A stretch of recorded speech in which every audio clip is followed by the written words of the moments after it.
Alright, ladies and gentlemen, today we are going to be analyzing a theme. All last week in your ELA class, you have been learning how to identify a theme. This lesson is going to walk you through analyzing a theme. Down here in the bottom corner, I am leaving the slime anagram that your ELA teachers have been teaching you guys so that it can kind of jog your memory a little bit, get you some background knowledge in here.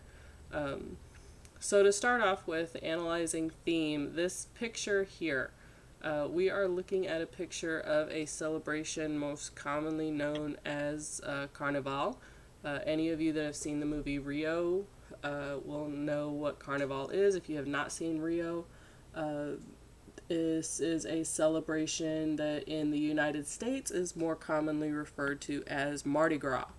It is a pre-Lent celebration that tends to be held in various countries, leading up to the holiday of Lent. All right. Whenever you see this picture, it brings to mind, this big celebration, people dressing up in different costumes and masks, and just having a, grand old party. All right. So moving along with that, themes are usually messages that you learn or lessons that you learn from the author through their words, through their stories, or through a text. This can be the triumph of good over evil. It can be overcoming various obstacles. It can be, anything overarching like that. It's not the same as a subject. It is not the same as a main idea of a text. And it is not the same as picking out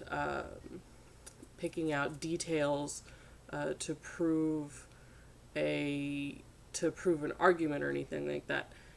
Theme is a lesson that you're learning, kind of like a fable and the moral. Theme is something overreaching, overarching, and is something that will apply to other texts of the same storyline. The details of the theme don't matter. All right, it is the lesson itself that matters, and hopefully that will become a little bit more clearer as we go through the lesson. Let me pull this up. All right. So in analyzing a theme, we have a couple of examples here. You have your events and you have some ideas that connect to these events.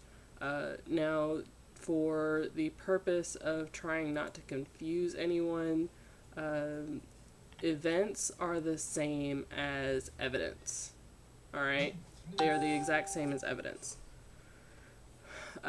Ideas, obviously, I don't need to draw an arrow to that. It's going to be the same as the idea or message over here.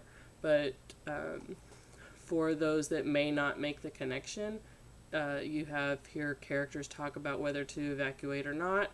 That's your evidence, okay? Usually, whenever you're making a writing or anything, you'll use what specific characters are talking. But in this example here, that's not the overreaching point of that. But I just wanted to make that connection here. It's going to be the same thing. All right. So keeping up with that, we have characters talk about whether to evacuate or not, and characters make plans to evacuate as they learn more about the hurricane. These two events connect to the ideas that a hurricane is too powerful to ignore and it is dangerous to stay in the hurricane's path. If you are talking about or planning to evacuate, the idea then is it's not going to be safe for you to try to bunker down in your house and wait it out in your basement. All right? The idea is hurricane's too powerful to ignore, get out of its way. All right? Get rid of these arrows and move to the next one. All right. So keeping with that, let me get my thing back. Whenever you are wanting to link your evidence to your idea, all right, you're not just going to put your idea in one sentence and your evidence in another sentence, and expect that the whoever's reading your stuff, or whoever is wanting to whoever you're wanting to get your point across, is going to automatically connect it. You use something that is commonly referred to as connecting words. All right. So whenever you use connecting words, you are connecting, as in the name implies, you are connecting your evidence to your idea. All right. For example, if you say that one theme of St. Louis Armstrong Beach is that nature is very powerful, you would then connect the evidence of that idea using one of these five connecting words, or connecting words that are like them. Okay. You say, for example, characters know that they have to prepare for a hurricane. They take actions such as leaving New Orleans and listing objects they want to pack. All right, that would be then your evidence with connecting word that connects then to your idea of one of the themes in St. Louis Armstrong Beach, being that nature is very powerful. All right. Moving along.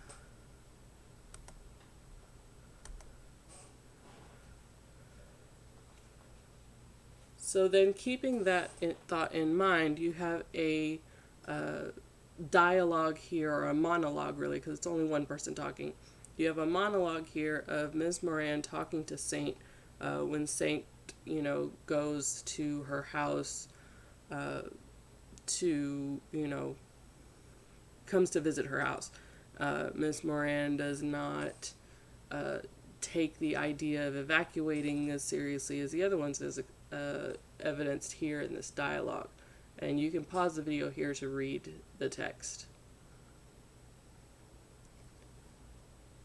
Alright, so Ms. Moran does not plan to evacuate like the other ones do. And she has several reasons that indicates that she may be able to survive the hurricane. And if she doesn't survive the hurricane, then she doesn't, it doesn't particularly bother her if she survives the hurricane or not. All right. So evidence of that being, let me get my arrow here. Okay, so it says here that she says point blank, she's not going anywhere. And then she has reasons listed for why she is not leaving. All right. So they say that they built the levees along the Pontchartrain after the 47. She says that hurricanes can't scare her. She already lived through one. They built the levees up taller after the Betsy hurricane.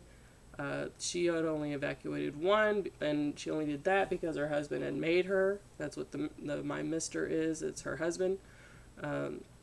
And she even thought that was a waste of time, because the only one that they evacuated for, they had, that the hurricane had turned and missed New Orleans. Okay.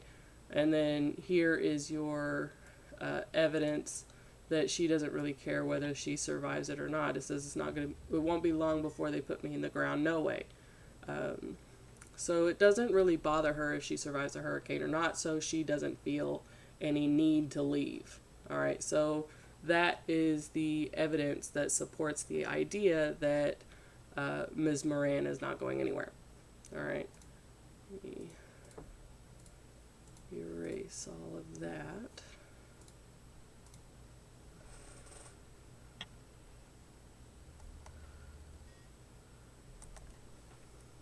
All right. Come on. So keeping up with that, we have a theme here. It says ways nature affects people, and then we have a couple of statements here that could possibly be evidence that supports this theme. So what kind of, which one here would be evidence that supports the theme? We have Saint's family has planned what to do if the hurricane comes. Saint is happy to receive a new clarinet. And Saint's mother helps at the hospital to prepare for a severe storm. All right. So ways nature affects people. Well, I could probably go ahead and say that Saint being happy to receive a new clarinet has nothing to do with nature. So I'm putting a whole bunch of X's on this statement. All right. This one is no good. That is not sufficient evidence to support our theme up here at the top. All right. So ways nature affects people. We have Saint's family has planned what to do if the hurricane comes, and Saint's mother helps the hospital prepare for a severe storm. All right. So either one of these is referencing a force of nature. All right. So we have nature, and then in our statements we have a hurricane, which is a force of nature, and then we have severe storm, which is also a force of nature. So you could use any of these connecting words to then connect the evidence to the theme. All right. So the story St. Louis Armstrong or Beach, or the chapter that you're particularly reading, it discusses ways that nature affects people. For instance, Saint's family has planned what to do if the hurricane comes. Or you can say one example of ways that nature affects people is Saint's mother helps the hospital prepare for a severe storm. All right. And that's not two different sentences. That's all one sentence. All right. Let's get rid of... I put a lot of X's on here. There we go. All right.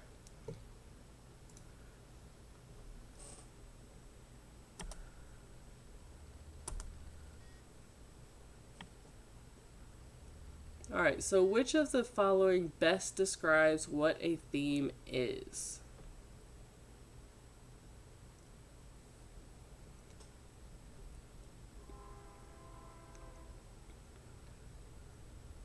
All right, those of you that might have chosen the short summary of the story, remember I said at the beginning that a theme is not the same as a summary. A summary would be like a paragraph or maybe even a page detailing the main ideas and main events of the story, which also includes the details. Remember, a theme is not specific. A theme is something that is overarching over the entire... It can encompass multiple different stories. All right?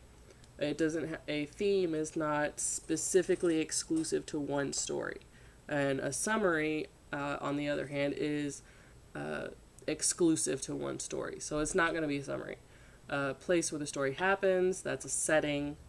And then a clue about what might happen in the story, that would be a detail. So those of you that chose a theme is that best describes what a theme is an author's message about an important idea. Okay.